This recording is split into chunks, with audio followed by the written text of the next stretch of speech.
High friend, তোমরা সবাই কেমন আছো? আশা করি ভালো আছো। আজকে আমি তোমাদের দেখা ফ্রুটস চাটনি বিয়ে বাড়ির মতো। তোমরা সবাই দেখতে থাকো। চলো তবে শুরু করা যাক। প্রথমে আমি কড়াইয়ে সাদা তেল দিয়ে তেজপাতা শুকনো লঙ্কা দিয়ে ভালো করে ভেজে নেব।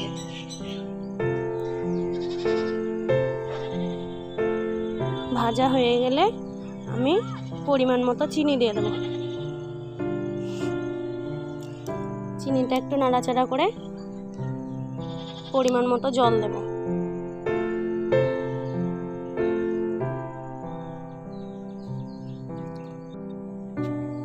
জল দিয়ে ভালো করে নাড়াচাড়া করে চিনিটা গলিয়ে নেব।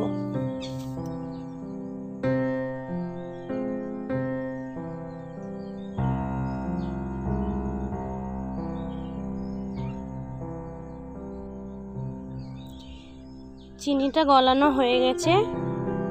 এবার আমি কাজু বাদাম দিয়ে দেব।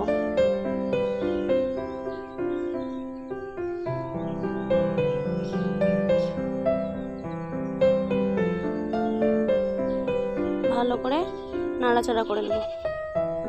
এরপর আমি কেটে রাখা আমসত্ত্ব দিয়ে দেব।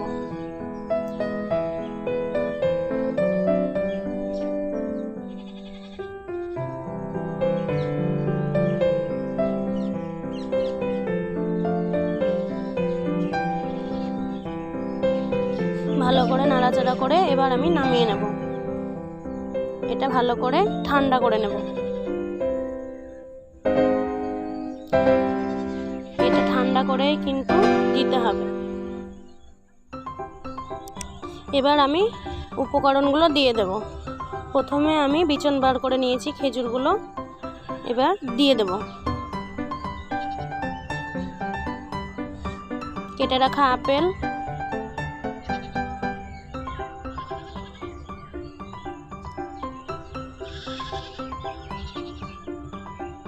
আঙুর, সবুজ আঙুর দিয়েছি, তোমরা চাইলে কালো আঙুর আনারস দিতে পারো। চেরি ফল দিয়েছি, কমলা লেবু আমি কাটিনি, তোমরা চাইলে কেটে নিতে পারো। বেদানা, কলা, এগুলো সব দিয়ে ভালো করে নাড়াচাড়া করে নেব। আমি লবণটা দেখাতে পারিনি, তোমরা পরিমাণ মতো লবণ দেবে।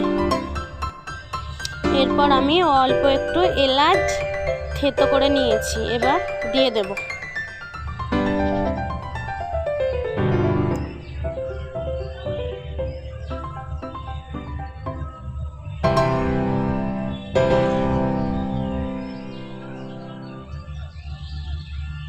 দেখো সবকিছু কি সুন্দর মিশ্রণ হয়ে গেছে।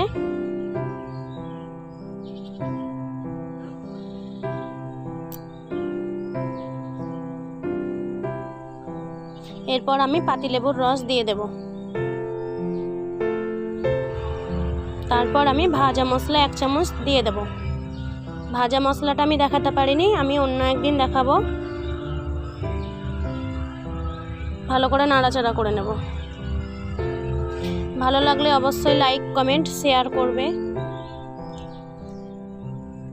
আশা করি ভালো লাগবে। তোমরা এরকমভাবেই তৈরি করে খাবে বাড়িতে। আমরা গ্রামীণ পদ্ধতিতে এরকমভাবে তৈরি করে খাই।